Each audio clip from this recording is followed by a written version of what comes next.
Does everyone need to refresh up here? Call to order the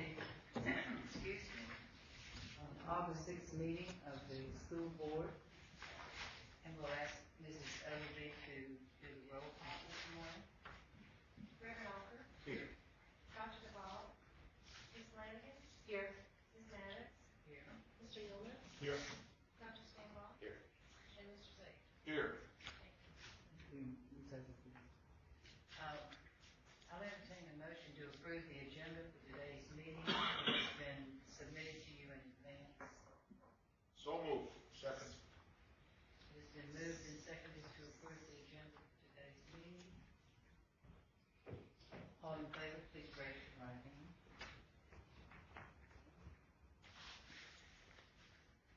I'd like to welcome our visitors this morning. We have a lot of staff here. I know you're very, very busy this time of year, and there are other places you'd rather be this morning. But we do appreciate you being here, and also Paul and Ms. Carter. It's always happy to have you with us. I'd like to ask Reverend Alford if he would do the invocation this morning, and Dr. Stanlaw if he would do the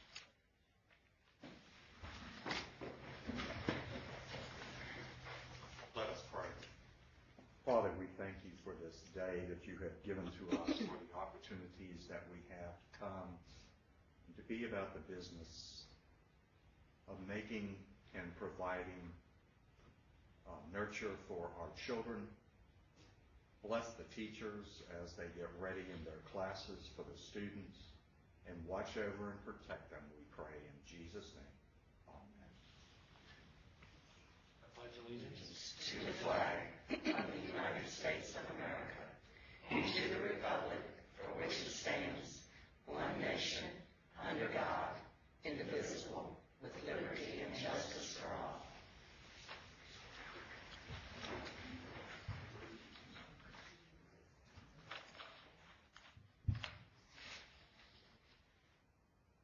And we have a speaker from the floor, Mrs. Carter, the president of the Henry County Education Association.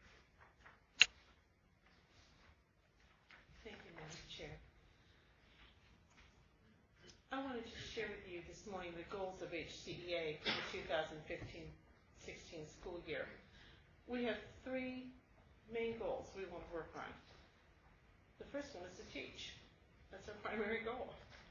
And we pledge to give our best to the students who come to us. We know that parents send us their finest, and so we promise in turn to give each student everything we can to enrich their lives and their futures.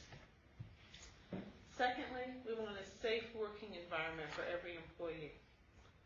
Henry County Public Schools advocates a bully-free environment for students, but there is nothing in the policy manual or the student handbook about the physical and emotional safety of its employees. The Code of Virginia has language to ensure employee safety in these respects, but Henry County's public schools does not. HCEA wants to work with Dr. Cotton and the school board to implement language that protects the physical and emotional well-being of every employee. Finally, HCEA pledges to promote education-friendly candidates for public office.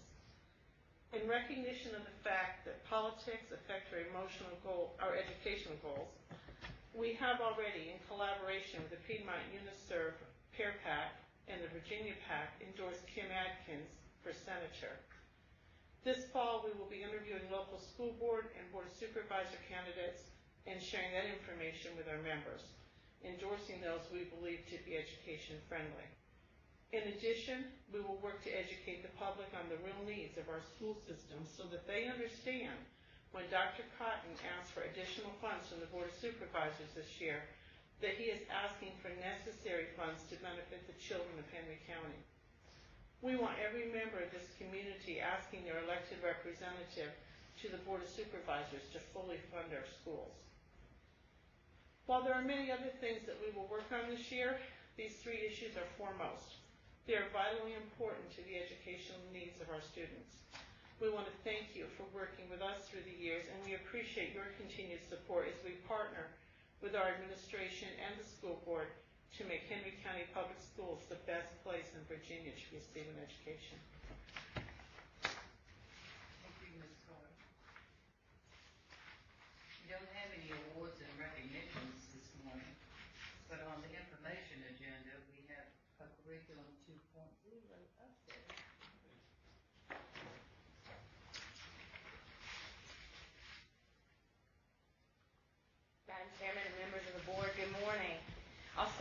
telling you, Dr. Cotton always says our curriculum work is never done. So with that being said, we're excited to share our journey that we started 3 years ago and where we've gotten thus far. I can make this work. Sam. Okay, there we go.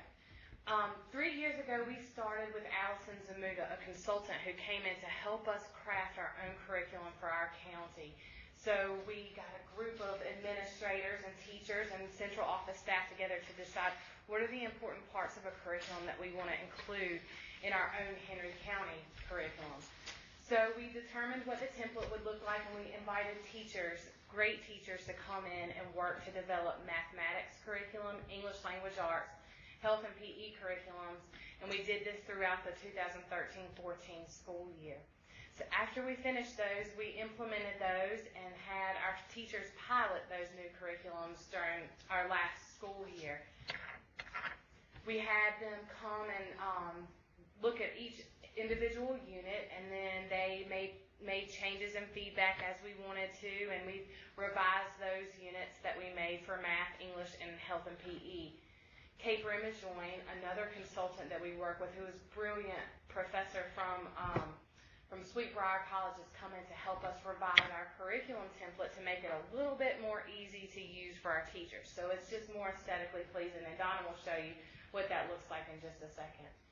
So last year, while our teachers were implementing and trying out the new math, English, and health and PE, we also had teachers come in to develop the science, the history, and social science and fine arts curriculum last year that our teachers will be implementing this year. We took all the feedback that we have gotten from the past implementation of the first curriculum, and at the Teaching and Learning Conference, we allowed our beginning curriculum writers to use that feedback to enhance the lessons, enhance the units that we had made, and use the teacher feedback to try to make it more user-friendly and better for our teachers based on what they saw, the changes that they needed to make. Also this past year, we had teachers decide what we wanted to have as cornerstone performance tasks. So we're trying to assess students with a hands-on way, and our teachers have determined what would be the best tasks to do that. So they've determined those tasks, and then we spent a day training some of our staff to write rubrics so that they're able to measure how well the students did on those performance tasks. And this summer, as the curriculum staff has been working, we've been posting the units on the Henry County website to get them all ready for the school year. So it's been an exciting journey. So we have curriculum developed for English, math, social studies, science, PE, and fine arts now. So we've come a long way in the past 3 years. So Donna's going to show you the difference between our 1.0 curriculum and our 2.0 curriculum. Okay, on the left you see version 1.0, and on the right you see version 2.0. Again, as Liz said, we think it's aesthetically more pleasing, it's easier, it's user-friendly. Teachers have commented on how they like it a lot better than version 1.0. But what's in version 1.0 and 2.0 is really there's not a lot of difference. We've used the same components in the Understanding by Design framework. We still have stage 1, desired results, stage 2, evidence, and stage 3, the learning or lesson design, to make sure that everything's in tight alignment. As teachers design their lessons, they have learning targets and goals established in stages 1 and 2. So that has not changed. We're still using the UBD framework. Just looks a little different, and you'll see some numbering. There's a numbering system that Kay Bremajoin recommended to make sure that we are in alignment with everything that we do as far as our learning targets and goals. So I would like to show you an actual unit. So Liz, if you'll go to the algebra. So when teachers go to our home page, they log in as staff. And right there front and center, very first thing is our curriculum. We're going to take a look at math, high school, algebra 1, and the very first operations, expressions, and polynomials unit. So you can see UBD 2.0, this is the way it's laid out. So everything is laid out for teachers. Learning targets and goals, it is standards-based, as you can see under established goals. We have Algebra Point 1 and Algebra Point 2, which are standards from the State Department. So Liz, if you'll click on A.1, we are in the process of hyperlinking the SOLs to the Department of Education Curriculum Framework. The Curriculum Framework lays out all the essential understanding, knowledge, and skills that kids have to master in order to be successful with SOLs and beyond. Our curriculum goes beyond. It does meet the requirements of the Virginia Department of Education standards, but it goes beyond, as you'll see as we move through this unit. Okay, we are promoting transfer. So when kids are adults, they're our age, we want a curriculum that promotes, for example, if you look at transfer goal 2, automaticity and basic computation and number sense. So when they're adults and they're shopping and they're putting their stuff at the grocery store, they have a ballpark idea when they're being checked out what that total should be. Maybe even with tax down to the penny. I know that somewhere along the line I was prepared to do that. I shop a lot, that's probably part of it. Anyway, I have that automaticity, and we want to promote in our curriculum the development of that type of transfer in our students. So again, it's more than just passing a test. It's being able to take those skills into the real world and apply it and be able to use it on the fly. Okay, under meaning making, we have essential understandings and essential questions. These promote critical thinking and understanding, not just acquisition of the material, of the content. It promotes kids to think about it and wrestle with the content so that they develop a deeper understanding. And we have told teachers to put these essential questions up front and center and have kids asking themselves these questions, these open-ended questions about the standards, so that they're wrestling with it and trying to deepen their understanding of that material. And they're going to be discussing, teachers will be discussing these questions with their students. Then we get to acquisition. We do have knowledge and skills. Skills would be our do's. If you're familiar and have heard about KUDs, knows, understands, and do's, with our differentiation initiative of the past, that's what the skill block is. Those are our do's. The verbiage is so important. What do we want kids to be doing with the content? At what cognitive level? So you see words like translating, modeling, evaluating, that's high-level thinking.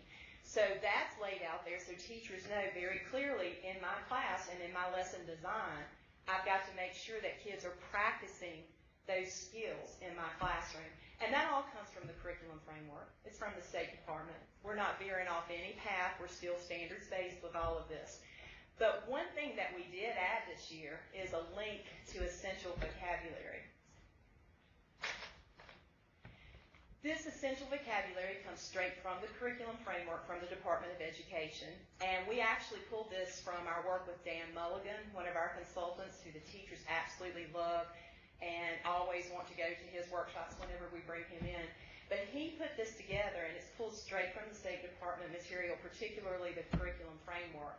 So again, it is the crucial, critical, essential vocabulary that an Algebra 1 teacher needs to be addressing and having kids work with in their classroom. And then we get to stage 2. What would be solid evidence that kids have mastered our learning targets and goals in stage 1? One thing that we have put, or actually you'll see several in this unit, we have a performance task in every single curriculum unit. This one just happens to have 3. The one that's highlighted is that cornerstone task that Liz mentioned. There are 2 that are required for algebra and for other courses. There are performance tasks in every single unit, but there are 2 that will be required. And we're going to gather evidence and look at the evidence that we've collected to make sure the task is in line with what we need to be doing and that kids are successfully mastering the content. So anything that's highlighted and deemed cornerstone is required. So, and we have developed rubrics for those, as Liz mentioned. We spent the summer developing rubrics, so if you'll click on that. It's a performance assessment is a little different as far as scoring. And not every teacher is, has been in the rubric world. I know, for example, some math and science teachers, like myself, a former science teacher, I really wasn't exposed to rubrics that much as like an English teacher would be. So I had to go to my English colleagues and say, how do I score something like this? And they said, oh, you need a rubric. So we have made sure that we have rubrics provided for teachers so that they don't have to go out and try to find one or make one with a program like RubaStar. There are these rubric generator programs out there. And what you find out there is not always good. So we trained the teachers who wrote these rubrics so that they are solid and will get us the data that we need. So this is the one for that particular task. And if you'll scroll down, we have sharing math knowledge as categories, writing and explanation, and then our 4 C's are embedded in this as well. So in that particular task, there's a communication piece as well as a critical thinking piece. So we have pulled from the 4 C's rubrics that we developed 2 years ago, I think it was. Is that right, Liz? 2 years ago? We've pulled the pieces that correlate to this particular task so that the 4 C's are also being assessed. So we want the kids to be able, again, it's more than the SOLs. It's being able to communicate and think critically and be creative. So we've put that rubric piece in right there so teachers don't have, it's hard to score. How do you score critical thinking? How do you assess that? So we've put that in for them so they don't have to create that. We don't have to think about it. And there's some other evidence. Let me point out other evidence. The other evidence block is also part of the evidence. This is quizzes, tests, lab reports, whatever teachers typically give. That's still part of their evidence. We're not saying they don't do those things. We just want them to do also this performance task for 2 units. We have one. Last year we tried to do them all because we were piloting, and that was rather daunting. So this year we have deemed 2, and teachers picked which 2 those would be as cornerstones that we will be doing and collecting data for. And then in stage 3, that is the lesson design, aka lesson plan. We're calling it design. So these are the required components in the lesson design, and these are components that you would find in any lesson plan template out there. Teachers are very familiar with these components. We've had PD about what these components are. We've defined them. We've provided a Google folder full of resources about ideas for doing anchor activities, formative assessments, etc. So this is where teachers take what's laid out for them in stages 1 and 2 and design their lessons accordingly.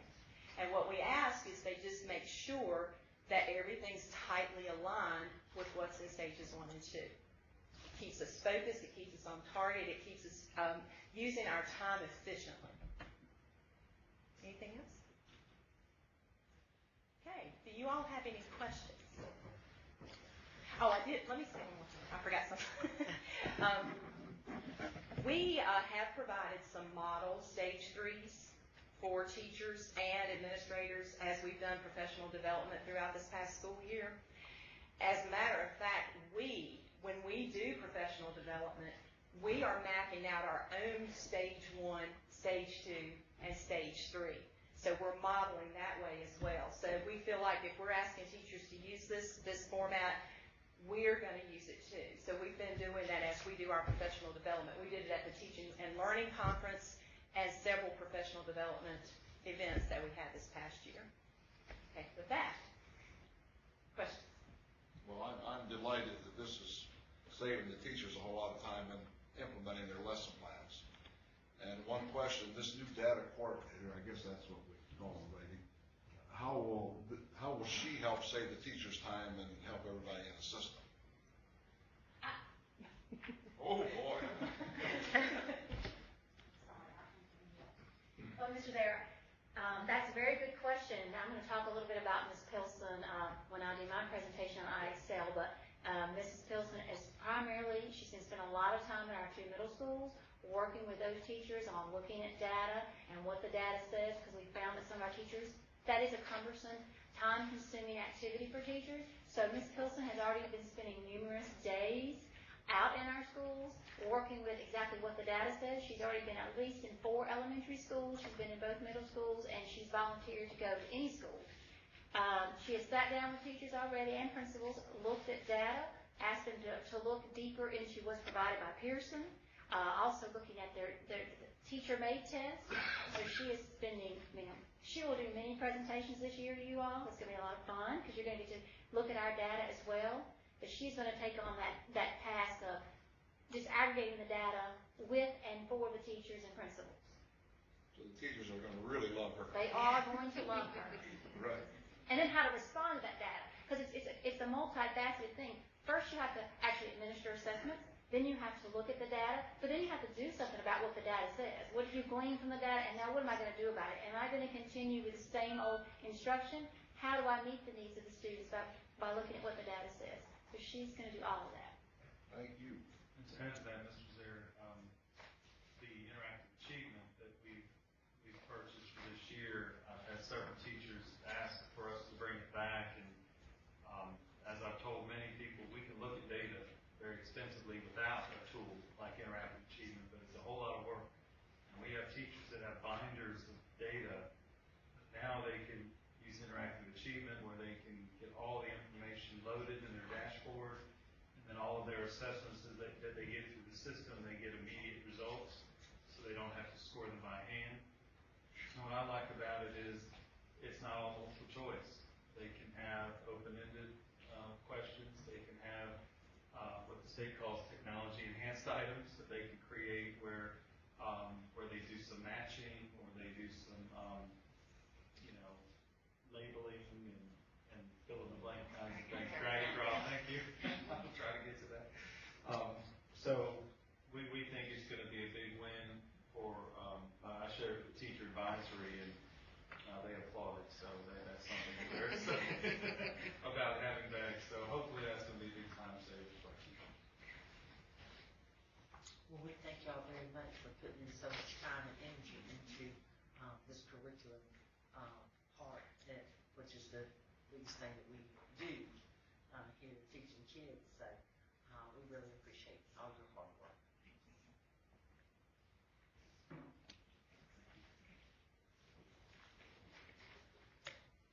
Thank you, ladies. Ms. Alexis, I believe she's going to talk about the community eligibility provision. Oh, boy. Yeah. Well, it's all about food, right? Yes. Madam Chair, members of the board, I'm very excited to come talk to you all today about the community eligibility provision. I know that areas around us were announcing that they were going to move toward the community eligibility provision earlier in the season, and there were murmurings about why isn't Henry County doing something.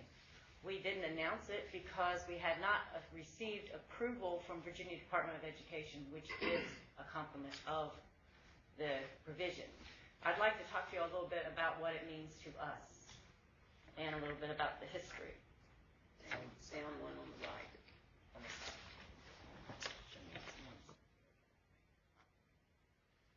The history of the community eligibility provision is it's part of the Healthy Hunger Free Kids Act of 2010.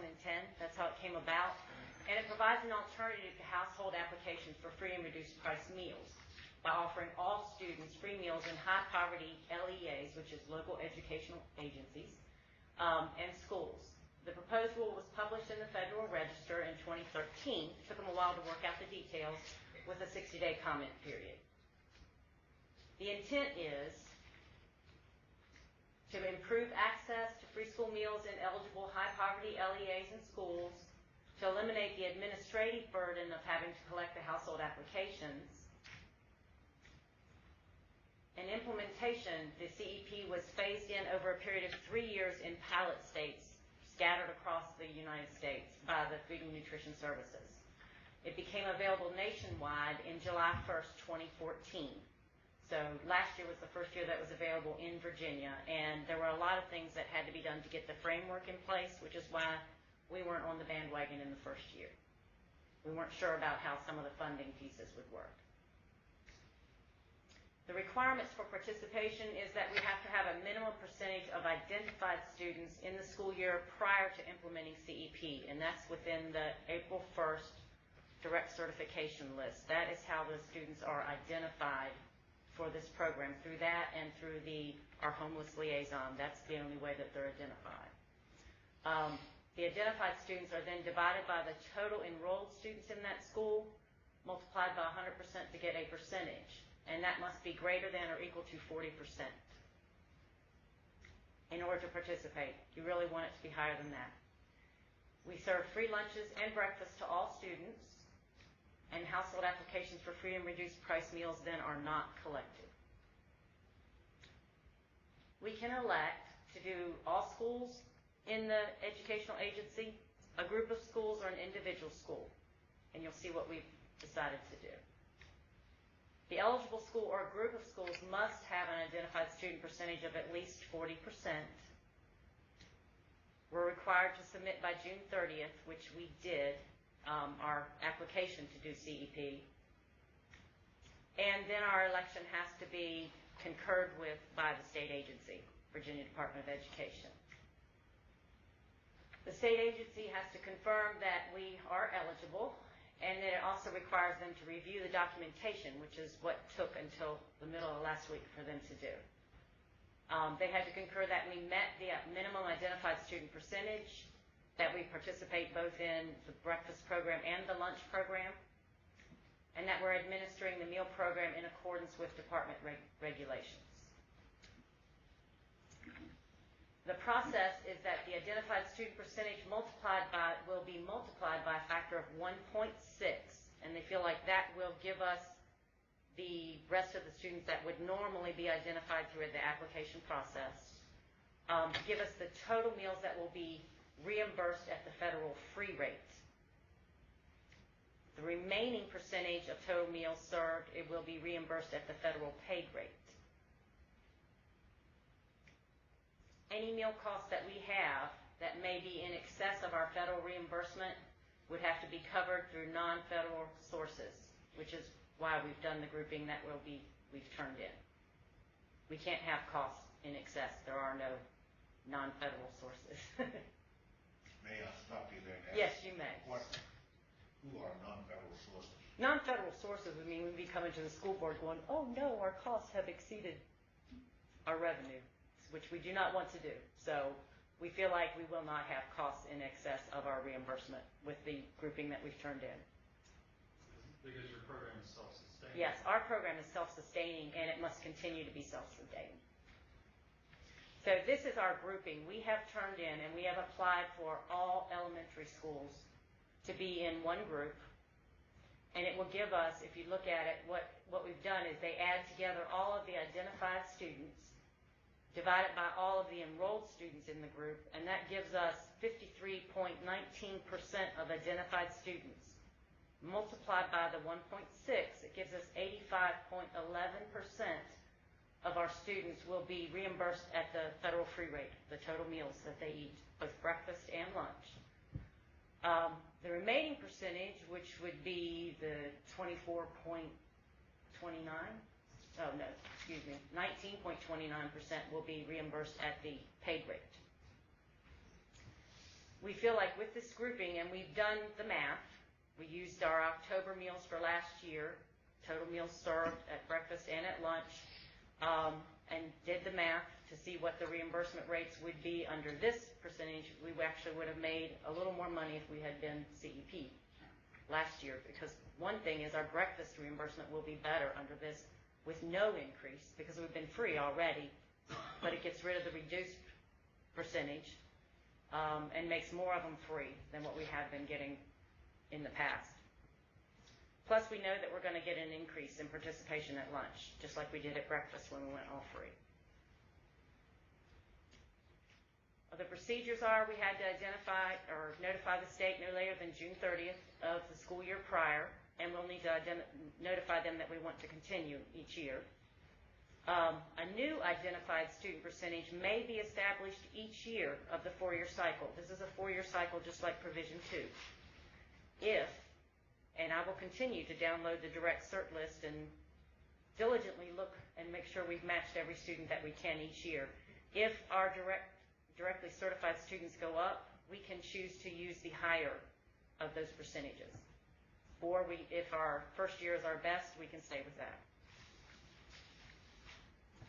We can also elect to stop CEP for the next school year for one or more of the participating schools by notifying the state no later than June 30th. We do not want this to be something that we have to do, which is another one of the reasons why we're sticking with just the elementary schools. If we do elect to stop CEP, then the educational agency has to restore standard meal counting and claiming, and they can do that at any time during the current school year or the next school year. So it's not like we're in and we have no out. During the second, third, or fourth year, we can elect the higher percentage of identified student percentage from the immediately preceding school year, or, as I said, we can stick with our original year if it remains the highest year that we have. We have a grace year at the end of the 4-year period. Let's say we have industry come in toward the end of the 4-year period and bring in 5,000 new jobs, and our rate falls to 35% in all of our schools. But we would really like to give everybody a year to recover and be able to provide free meals to all our kids for another year. We can do a 5th year at our original ISP, or our original claiming experience, and give them that extra year. But after that, if we're still below 40%, even if we're above 30%, we would have to go back to standard claiming. The benefits of implementing the CEP is that we're going to be able to serve free breakfasts and lunches to all of our students in the elementary schools. We're going to have reduced paperwork for households and the school food authority because household applications are going to be collected and processed for the elementary students. And we have a reduced chance of overt identification and stigma for those students in the elementary schools. My managers are really excited. We have to plan for issues that surround the absence of eligibility data, and there are state memos available for all of the funding that we need for E-rate, for Title I. For all those, they have ways that funding is figured out, so I can provide all those memos to the people that need those. We need to implement the provision in a way that results in full student participation. And believe me, we're going to be getting the word out. There's letters going out to the households of the elementary students tonight from back to school night. And we're really hoping the media gets on the bandwagon here soon. And we need, we'll have participation by our full group of schools, our elementary schools, and we anticipate that the level of federal reimbursement will cover our costs. And we will be working diligently to control those costs. Any questions? Mrs. Fletcher, this is too good to be true. And I know. I've been brought up that when something's too good to be true, there's usually something wrong. And when our board papers came out, I called Mrs. Hatchett and made sure I understood it. And she explained to me that it was true. It's a 4-year program with a 1-year grace period. All students K through 5 get a free breakfast and lunch. And if we are still at a high rate, we can re-enroll. Right. I mean, if we are still at the rates of identified students that we are now, we can re-enroll for another 4-year period. It's just like Provision 2. I hope and pray that the economies will turn around. Somebody's going to bring some wonderful tech business or something like that in here. But if it doesn't happen, we now have, something else that we can provide for our students. And the paperwork, I used to be a homeroom teacher, and I had to hand the applications Oh, out. yeah. And the secretaries had a lot of work, and Mr. Baxter's principal said, you got to get those in, Mr. Zaire, and the cafeteria workers and the managers. I mean, it's just too good to be true. Unbelievable. How timely is the reimbursement? Is it on a monthly basis, quarterly? It is monthly. And see, that was part of the issue last year, is we were worried about how timely it would be at the beginning of the year because they didn't have a framework in place. But now it is. Okay, well, my thought process, it might be kind of simple, is that we'll probably have more students eating now. What about more employees? That should not be an issue because of the number of increase that'll be at each school. We'll be able to handle it within each school, because you're looking at an elementary school and you're looking at a 4 to 6% increase. And what we get is the economy of scale. Because at some of those schools, the participation is low enough that they're doing 15 meals per labor hour and we can do 20 easily. And when you look at that, that's that percentage of increase that we're looking at. Now, if there's a problem, we have a nice big sub list that we can use until everybody adjusts.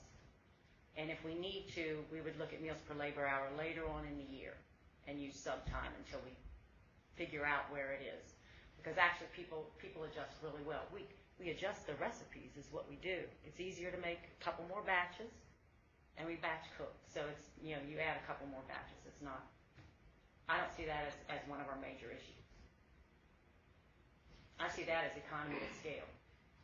What percentage increase did you see when we went to this for breakfast in terms of student? Breakfast was a lot larger than what I predict this will be because, breakfast being people weren't getting there on time. We had to look at bus issues. We put it in the classroom at the elementary schools. Elementary school breakfast more than doubled. But we had very, very low participation. We don't have 23% participation at lunch anywhere. So we're looking at, 4.5% is what it would take to make it viable, but I expect 6 to 8% at least. And what about the overall budgetary impact? I mean, is the amount coming in going to be the same as it has been when we were charging some students for lunch, or are you going to have a lower operating budget now? Well, the operating budget is based on revenue.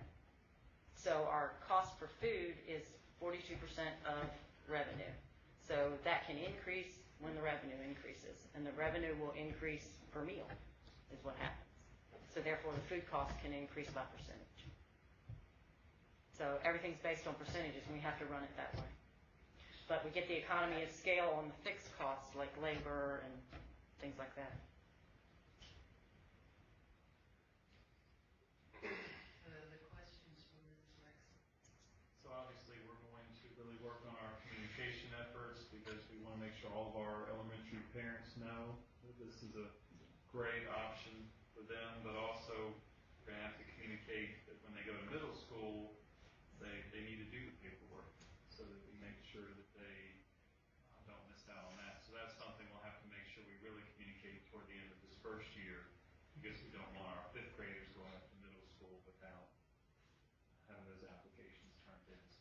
And those are the questions that we expect. Why are my children in elementary free and they couldn't do the middle schools? And what it comes down to is we just couldn't qualify more schools because of the percentages. It didn't work out. They had the larger enrollment. And when we did the percentages and then tried to work out the budgets, it just wouldn't work. We couldn't make ends meet. It looked like maybe we can do one middle school and not the other, and I don't think that's the right approach. So we're going to start with elementary schools and See how it works out. So we anticipate that in the future, we may be able to include those students. Possibly. It depends on how that identified student percentage goes. And see, part of the thing is when a lot of times when they enroll for the program, the SNAP program, they'll identify students at the younger level and not include students that are older. And if we don't have them linked together in the system, in the same household, and they haven't identified them when they went to get into the program, they won't put the older children down. And if we don't have them linked somehow in the system and know that they're in the same household, because they aren't linked in Power School or anywhere, if we haven't found a way to link them, we don't know that those students should be identified and linked, and therefore they would be direct cert also, and that's how we get those lower percentages with the older children. They aren't identified. They have different last names. We got no way of knowing that they are in the same household. And a lot of the older kids don't want to be identified. They feel like it's a stigma. Thank you, Ms. Alexa. We appreciate your research on this and bringing it to us when you think it's right for us. At this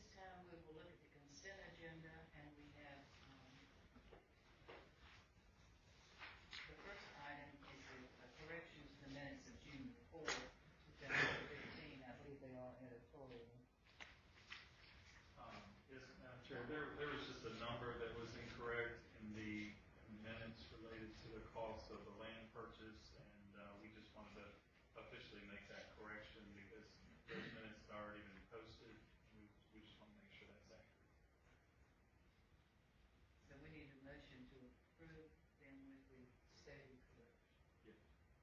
Along with other items that the board's okay with this, so. Move we approve the consent agenda. Second. All in favor of approving the consent agenda, please raise your right hand. Thank you.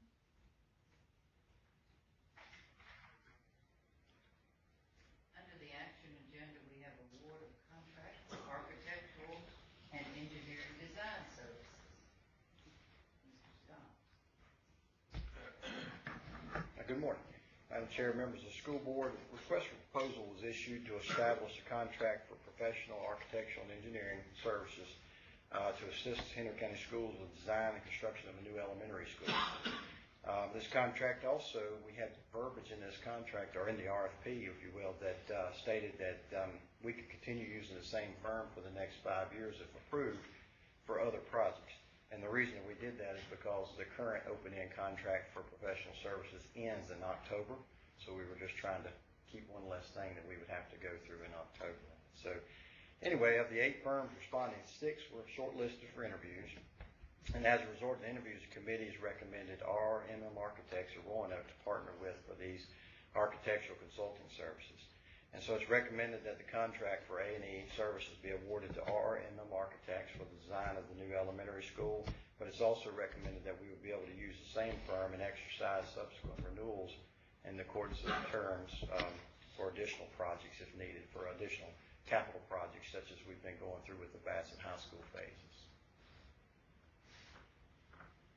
Any questions for Mr. Scott? We went with this firm in about 2010. This was before my time on the board. Is that correct? That's correct. Yes, sir. Actually, there were 2 firms chosen in 2010 to partner with for multiple projects at the time. Right. Dr. Cotton, since you've been here and dealing with RRMM, we haven't had any problems at all, have we? No, they've been great to work with, and so has the other firm, Mr. Scott's referring to, but we've had a very good partnership with RRMM. And it was a tough decision. Every one of the firms that responded would have been probably done a good job with it. And my understanding is that it's at the low end of the standard fees for designing a school of this magnitude, so we're getting a good deal with RRMM. Yes, sir. If the school board approves this, I'm going to talk a little bit about that next. Yes, sir. Oh, okay. Well, I'm ahead. Well, Dr. Stompall, over in your area, sir. I'm going to make a motion, sir. Go ahead, sir. No, go ahead. I don't want to. You're going to make a motion? No, I defer to you, sir. Do we have a motion to approve the award of the contract for architectural engineering design services to RM?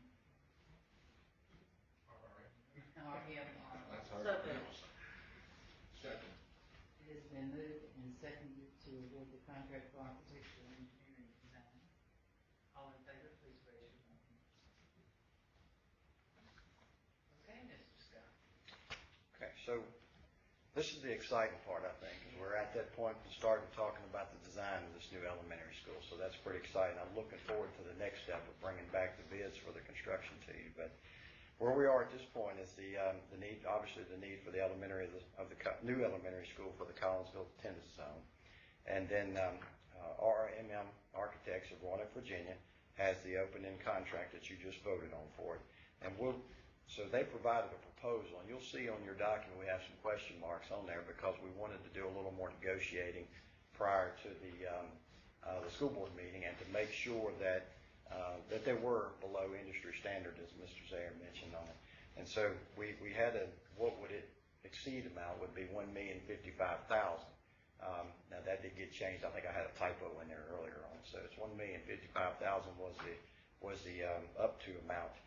So after discussion with RMM, the final amount's $1,051,963 for the basic engineering, design, bidding, and construction administration for this new elementary school.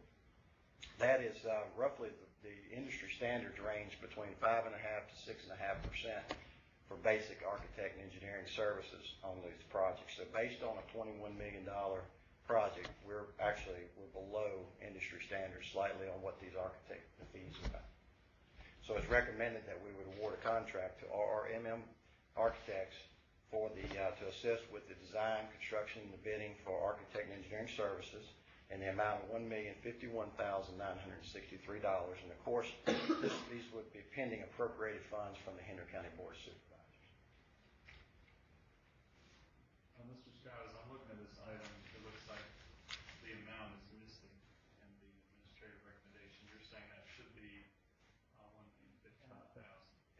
The actual final amount is $1,051,963. And the reason we left that out is just so we can finalize some final negotiations prior to this board meeting. So that's the number we're voting on today? Yes, sir. The final number we're voting on today is $1,051,963. And should this motion also carry a request for additional appropriation from the Board of Supervisors? Yes, ma'am. If you remember, the Board of Supervisors approved a reimbursement resolution, meaning that they would be able to take this out of their unassigned funds with the understanding that they would be reimbursed when financing comes through. And of course, David Rose came to the last Board of Supervisors meeting and laid out a timeline for the financing. But I shared that with you all.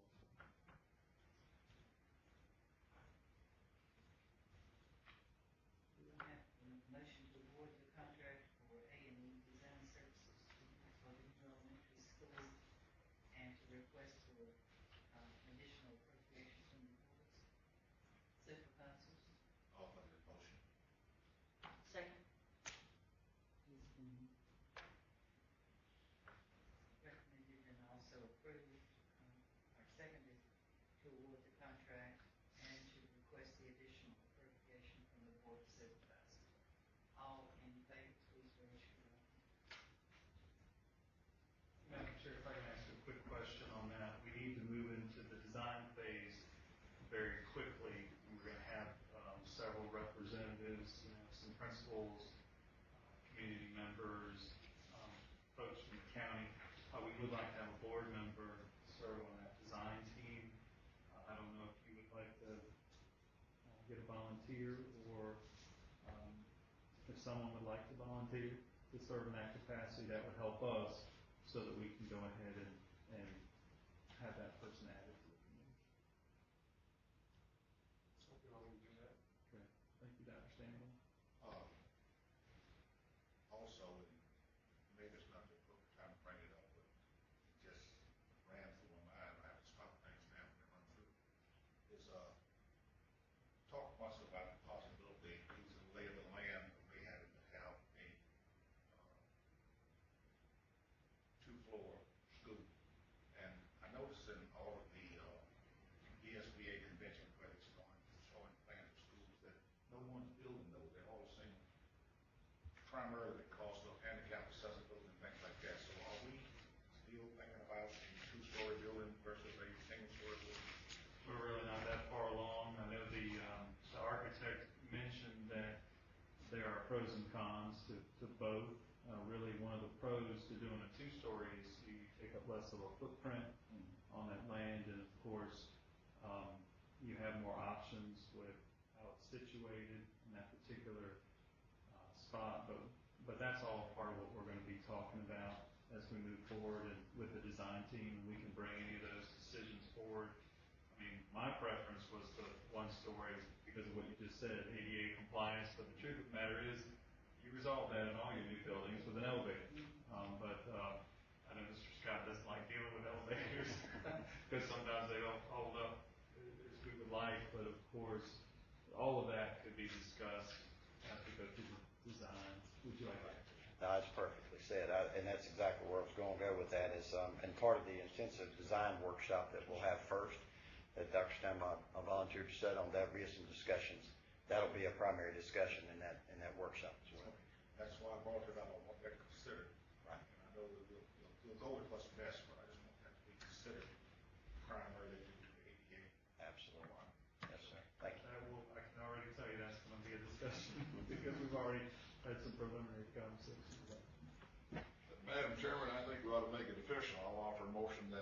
board appoint Dr. Stonewall as our representative on the committee. Second. Second. Sorry. It's been moved and seconded to appoint Dr. Stanbaugh as our representative on the design team. All in favor, please raise your right hand. Thank you for that. We're going to actually schedule something here end of the month probably. Mrs. Strayer is going to bring us some information about the approval to purchase IXL for math and English. Yes, ma'am, Mr. Chairman and members of the board.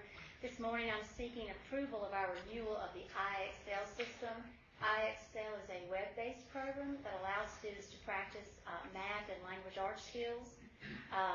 The program allows the students to log in using an iPad or a computer, and the teacher can assign students anything that they may need additional practice on. The beauty of the program is that if I assign a student to work on fractions and they're answering a question in that component, that if they pick the correct answer, the computer-based program is telling them, yes, your answer is correct. However, if a student picks the wrong answer, not only are they told their answer is wrong, but then they are given the very detailed explanation of how they should have come to the right answer. And they're given additional practice on that same skill they need. So that is a wonderful program, so much so that every year when we ask you to renew this, it has come to my attention that Ms. Pilson, our data coordinator, has volunteered to do a work session with you all in the upcoming months on how IXL is actually used. So you will get an opportunity to actually log into the system, have math questions assigned to you, and see how the program works, if we renew today. But also, additionally, with the unparalleled practice questions that students are allowed, there's also a component where teachers are given access to data from this as well, so that teachers as well as parents can follow their students' progress with the skills that they've been assigned. So it is recommended that the school board approve the purchase of the IXL Math and Language Arts. It's $22,480 for IXL Math, which will come from the 2016 budget, and $17,209 for the IXL English Language Arts that will come from the Title I grant. And we are only using the English Language Arts in the elementary schools. This is coming from the Title I grant. And the company actually, each year they've added components. They only had math to begin with. They've added the language arts. This year they just added some high school language arts. So as we delve into some free trials of the language arts in high school to see if it actually is something that's a viable purchase for us in the future. But with that being said, it is I'm asking if you would please please approve the recommendation for the purchase of IXL. Madam Chairman, I make a motion that we approve the purchase. I second. It has been moved and seconded to approve the purchase of IXL for math and English language arts. All in favor, please raise your right hand.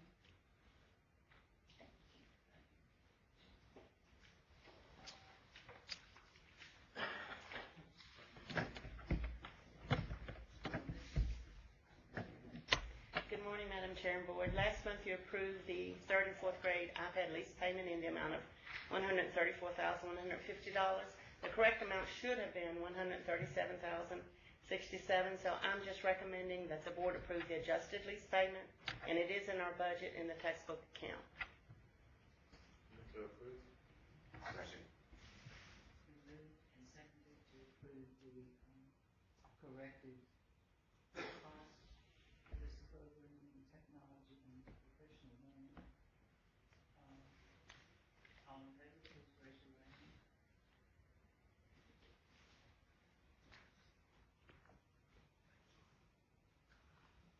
And now Dr. Cotton is going to talk about salary adjustment.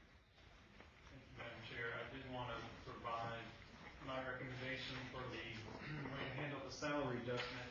If you remember when we were doing our budgetary process, at the 11th hour, we were told that the General Assembly had approved an average 1.5 increase for SOQ funded positions, and we talked about it at that time.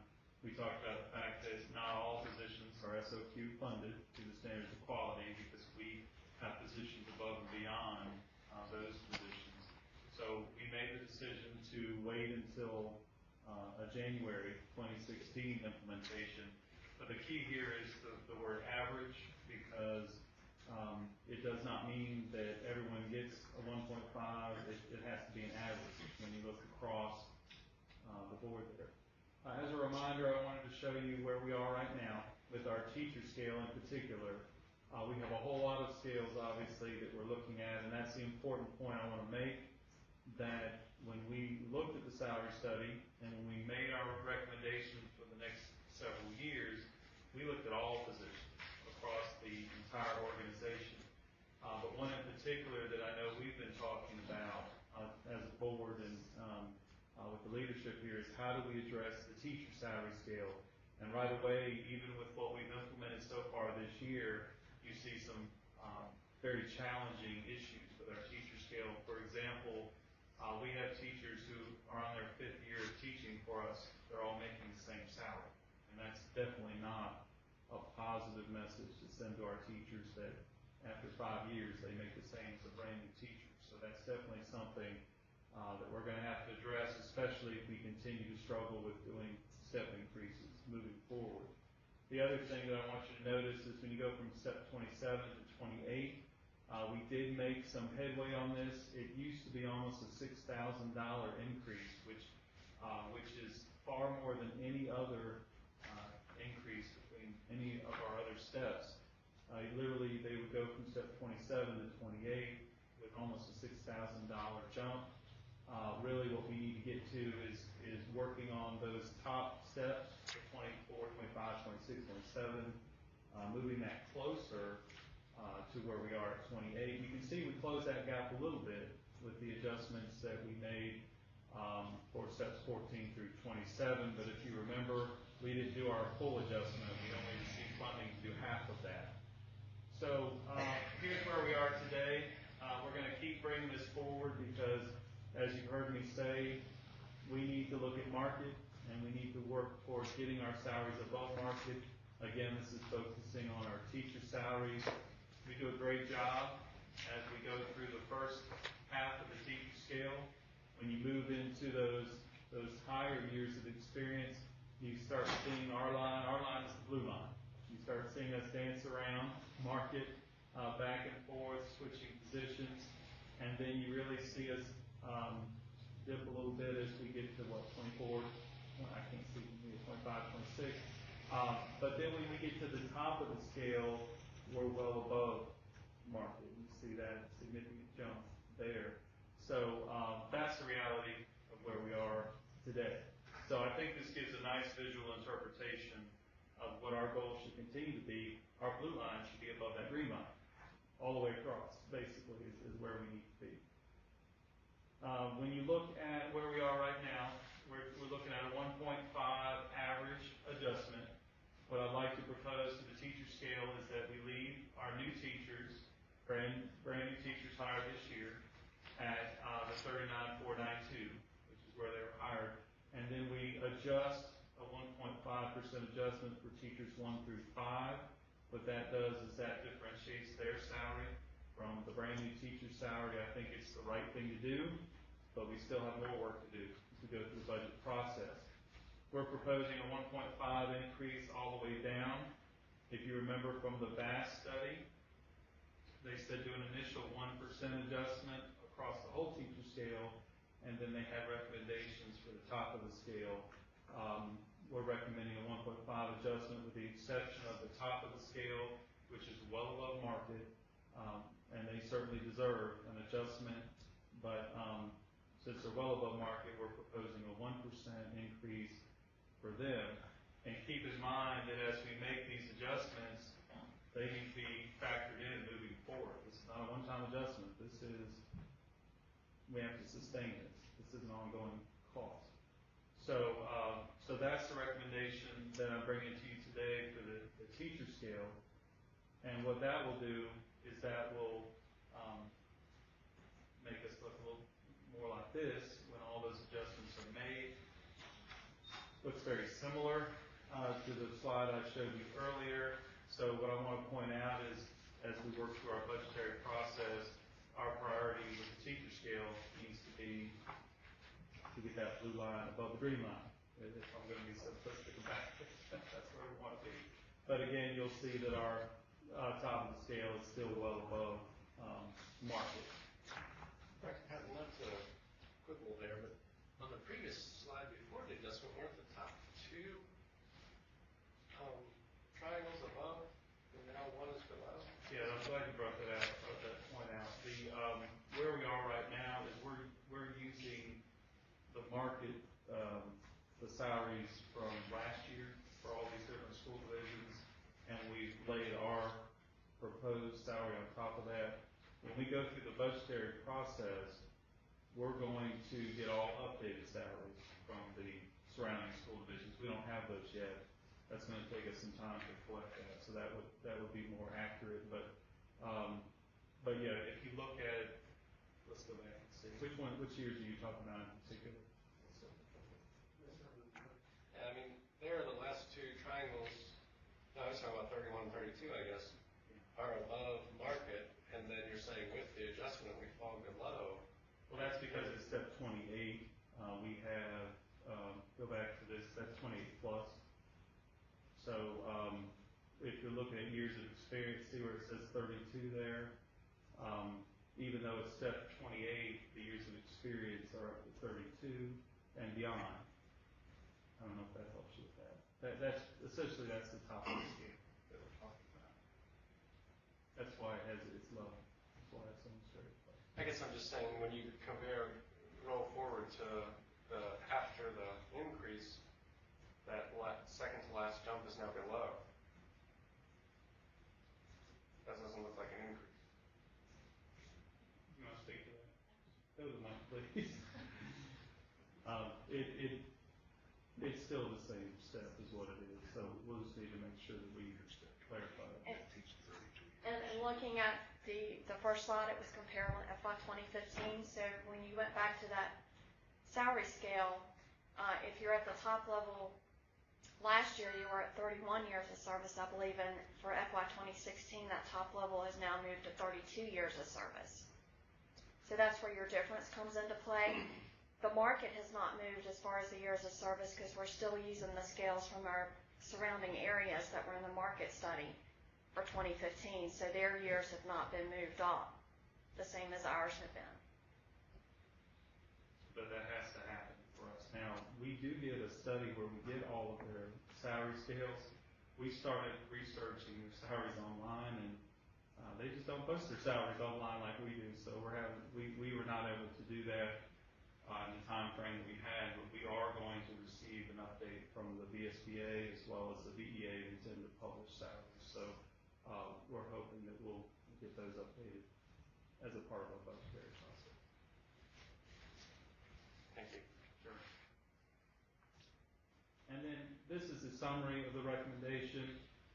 The reason that we get the 1.5 average is I want to remind you that we did adjustments for steps 14 through 27, and those adjustments were 0.58% up to 3.96%.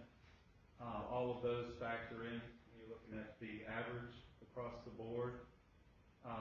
As I've told you before, if we keep doing these, everybody gets the same adjustment, we will never address the issues that need to be addressed. So we keep saying that, and fortunately people have heard that, but they also are hopeful that we're going to address these other issues that we've talked about. It's a 1.5 adjustment for all full-time employees with the exception of the beginning teachers at step 0. Step 28, the top of the scale, we're looking at a 1% increase. The other thing I want to point out is our school nutrition employees will not be included in this because they have to be self-sustaining. And Marcy may be able to add to this, but we've had 2 very rough years with weather that have impacted us, and we just can't fund the raise for cafeteria employees. But I do want to remind you that in our salary study, cafeteria employees are on the list for us to address moving forward. But obviously, hopefully things will look better as we move forward. We'll be looking at it next year.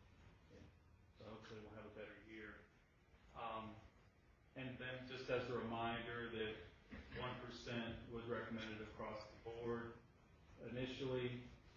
So this is where we are with our recommendation. I'd be interested to hear any questions from the board, or if the board's comfortable with this proposal, then it would help us to move forward so we can start preparing for this.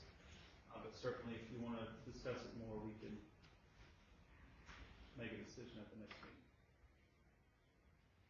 Well, I appreciate what Dr. Cotton said. We're trying to be competitive above market value on step 1 through the top of the scale, what we're trying to do, and we're making some progress. And I had a couple teachers ask me, is this a bonus like we got last year? And I said, no, this is permanent.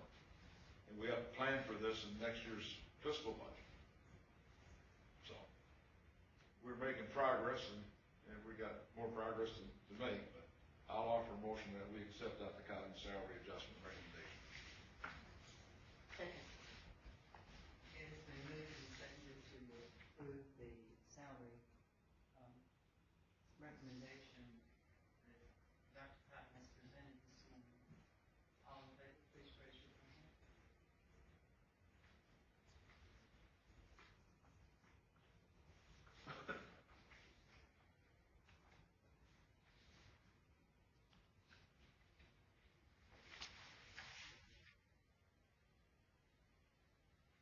Part of our agenda are the reports of the superintendent.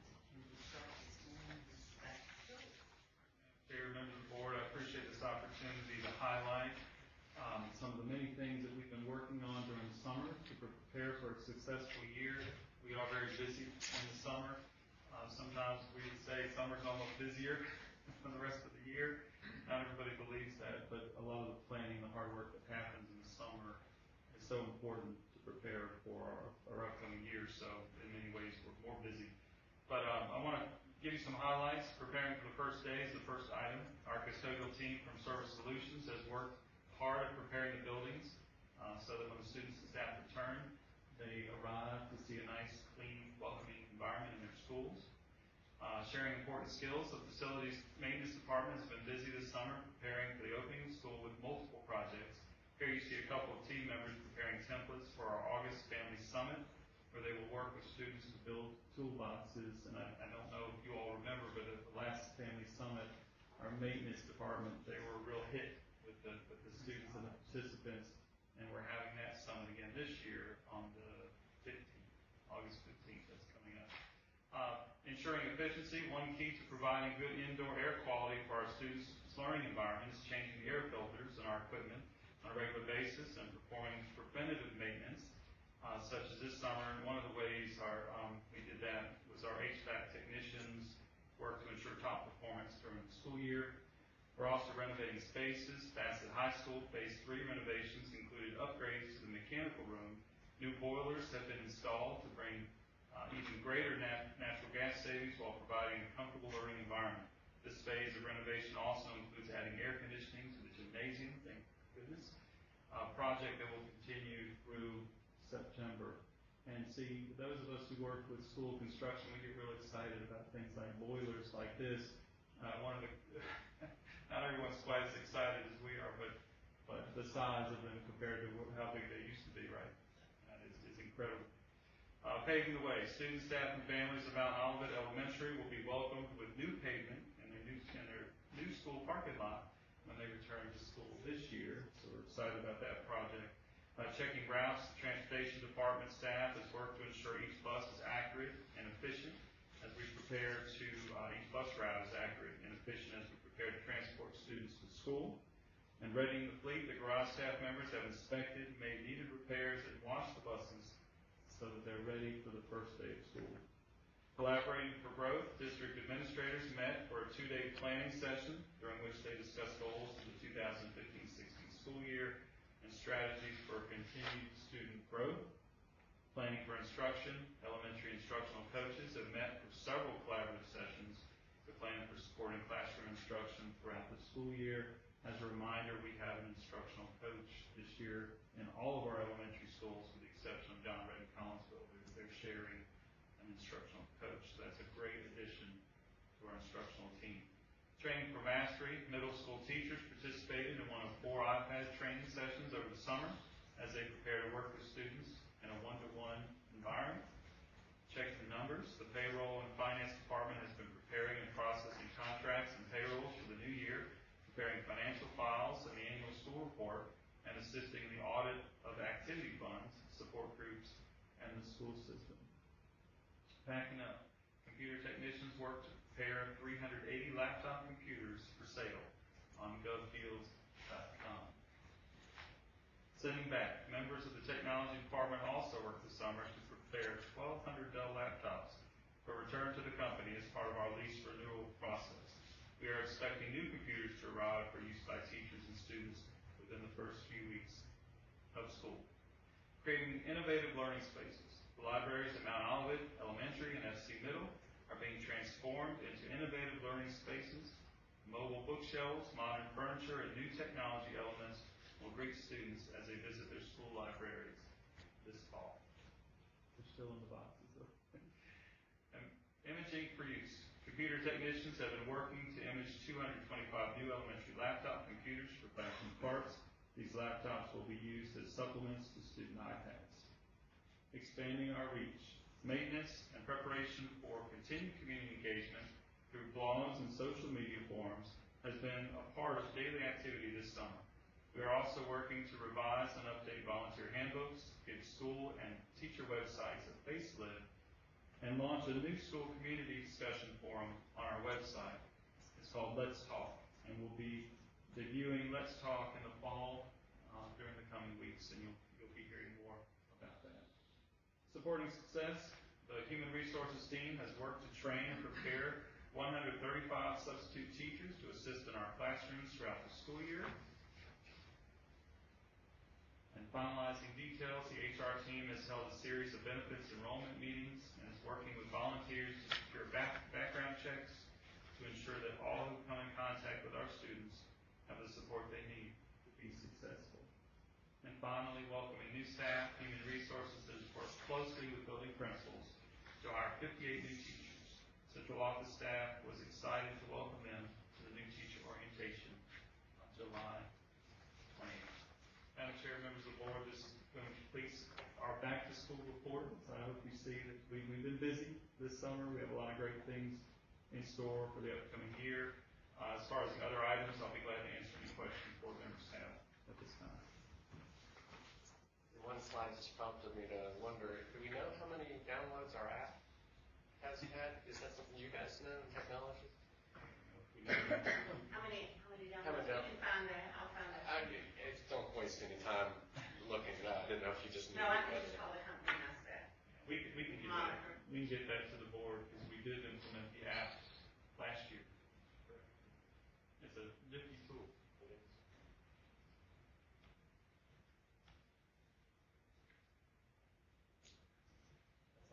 That's all you got.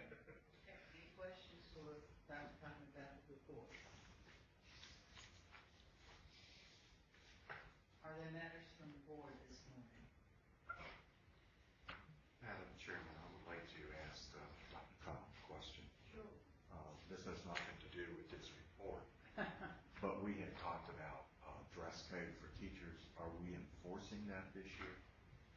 Yes, sir. We actually reviewed the guidelines for professional dress at our administrative retreat, and all of the principals are expected to review those guidelines as they start the year. Many of them have already had presentations to staff, and I know that Monica Hatchett and Janet Copenhaver are going to schools to talk about other professional areas such as social media and communication and attendance. So they've been addressing attendance, social media, as well as professional.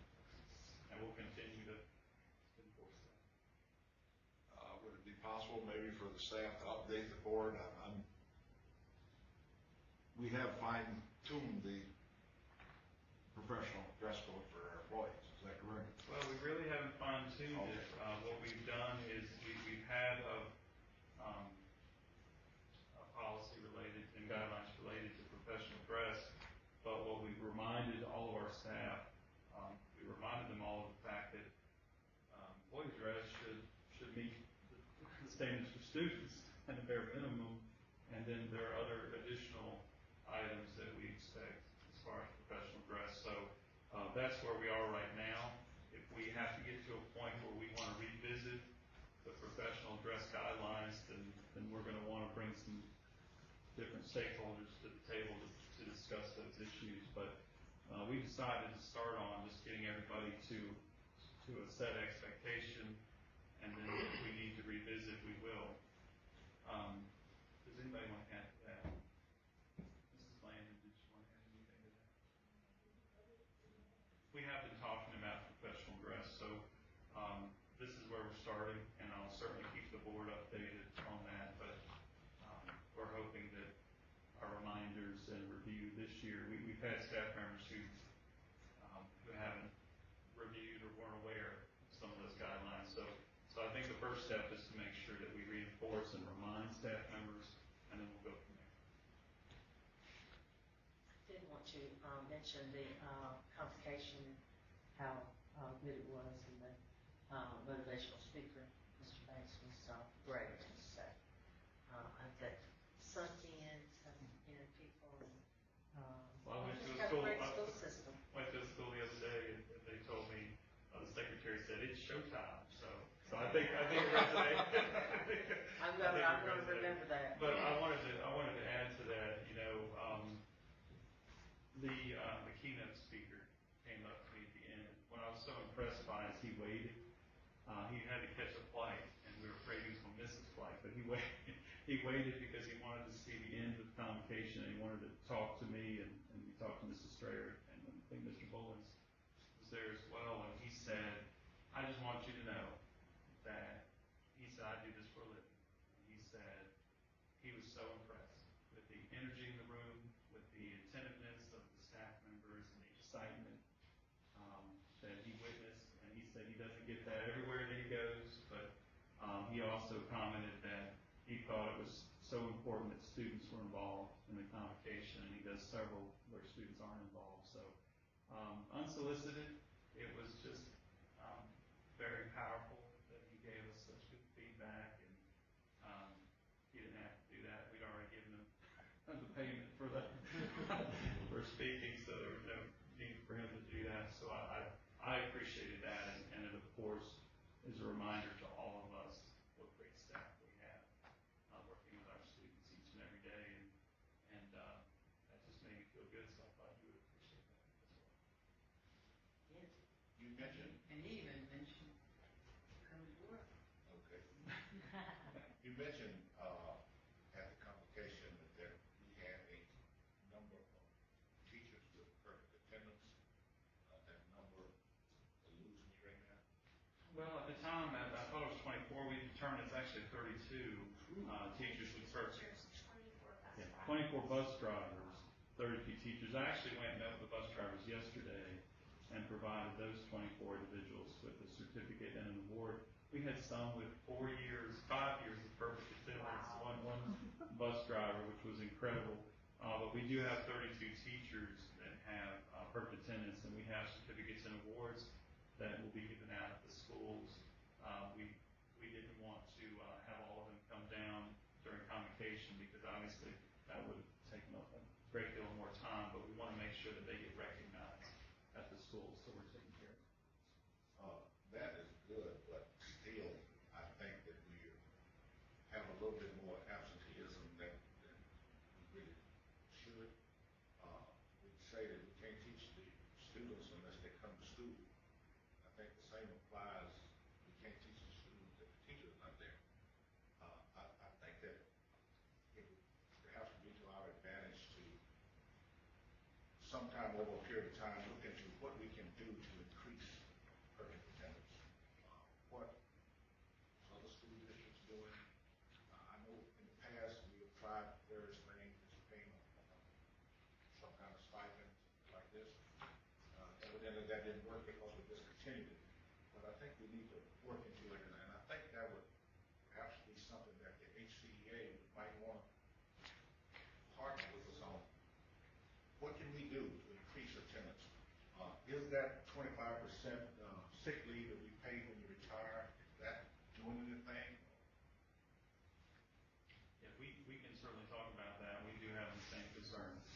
because we are very concerned about attendance. And we have talked about lots of different ideas and strategies, and we still have work to do on that. But that's why we started the awards. But even though we're happy about 32, we'd like a lot more than 32 when you think about all the number of teachers that we have.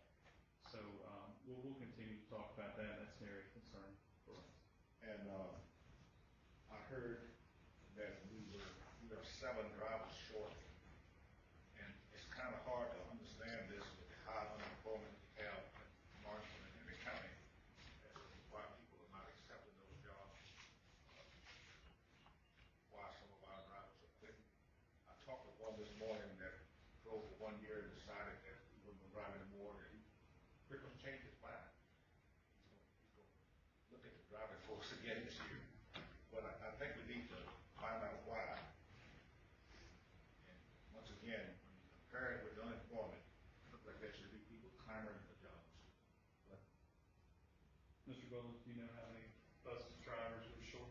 I'm not sure about the particular number. Certainly, the requirements of bus drivers may have something to do with our shortage.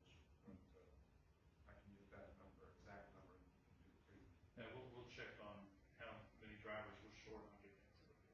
And I know that there are a number of professional truck drivers that are retiring and things like that and want to keep a hand in it. I talked to one yesterday that he's got tried once before, he's going to come back again. But and we are advertising for new drivers. May even be in the paper this weekend, but we always advertise and get for prospective drivers. It's always a need.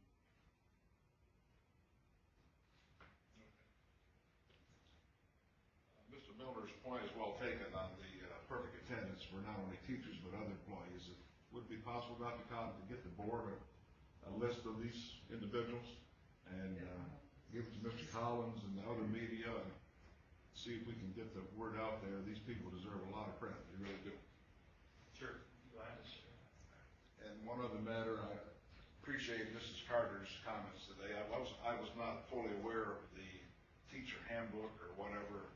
Would it be possible for you to make a recommendation to the board how we could update this as far as bullying goes for employees? Well, Mrs. Carter has already raised that issue with me, and we're already looking into that. But I would be surprised if we're not meeting our expectations now, because we follow the recommendations from the VSBA with all of our policies and with our handbooks.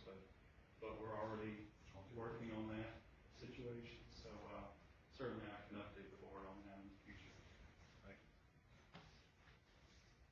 Are there other matters?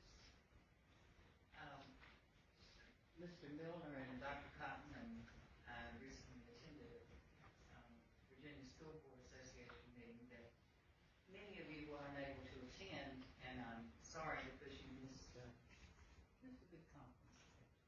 I did bring back some information that I think may help us in our day-to-day operations, and wanted to share that with you this morning. And I also wanted to say that, I don't know, but I guess we all missed the different of those tabletop discussions. And I don't know what Curtis or Dr. Cotton would say, but I would have to take into account for this. You all would have been very, very proud. I actually sat in on one of ours. I sat in both of them, and I thought, in fact, I told Dr. Cotton we need one of them.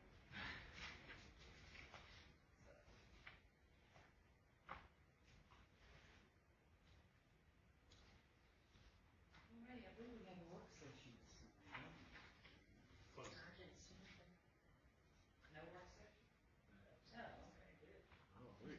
Then I'll entertain a motion to go into closed session to discuss appointments and separation of personnel, student matters,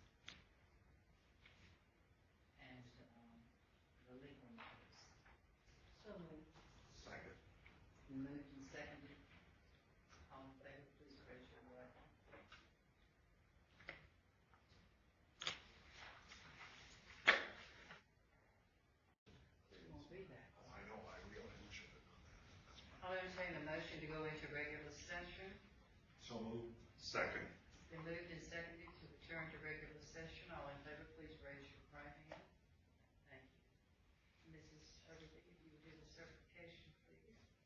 Whereas the school board of Henry County has convened a closed meeting on this date pursuant to an affirmative recorded vote and in accordance with the provisions of the Virginia Freedom of Information Act. And whereas section 2.2-3712.b of the Code of Virginia requires a certification by this school board that such closed meeting was conducted in conformity with Virginia law.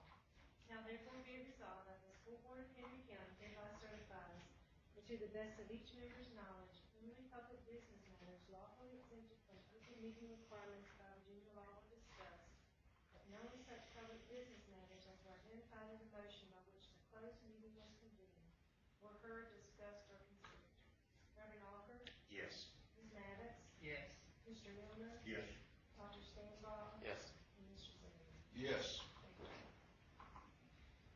We do have some motions coming out of executive session this morning. Mr. Zaire, the personnel report. Madam Chairman, I move we approve the personnel report and the personnel report addendum as presented. Second? Been moved and seconded to approve the personnel report and the addendum to that report. All in favor, please raise your right hand. Mr. Milner, student case 46. Madam Chairman, I move in student case 46R that the student have her expulsion lifted with permission to attend Madison High School. Second? Been moved and seconded to approve the recommendation for student 46R. All in favor, please raise your right hand. Mr. Alker, student 47R. Madam Chairman, I move in student case number 47R that the student have his expulsion lifted with permission to attend Magna Vista High School contingent upon submitting academic records and attendance at the September board meeting. Second. Been moved and seconded to approve the recommendation for student case 47-R. All in favor, please raise your right hand. Thank you. Dr. Stanbaugh? In student case number 2RE-16, I move that the student be released from compulsory attendance under section 22.1-254B.1 of the Code of Virginia based on the affidavit or declaration submitted to the school board. Second. It's been moved and seconded to approve case 2RE-16. All in favor, please raise your right hand. And Mr. Zaire, we have a special placement and non-resident application request. I move we approve the student placement special non-resident as presented. Second. And moved and seconded to approve the special placement and non-resident applications as presented by the committee. All in favor, please raise your right hand. If there is no other business to come before the board, I will entertain a motion to adjourn. So moved. Thanks. I'm ahead of you. I got to make the motion. Is there a second? Second. All in favor, please raise your right hand.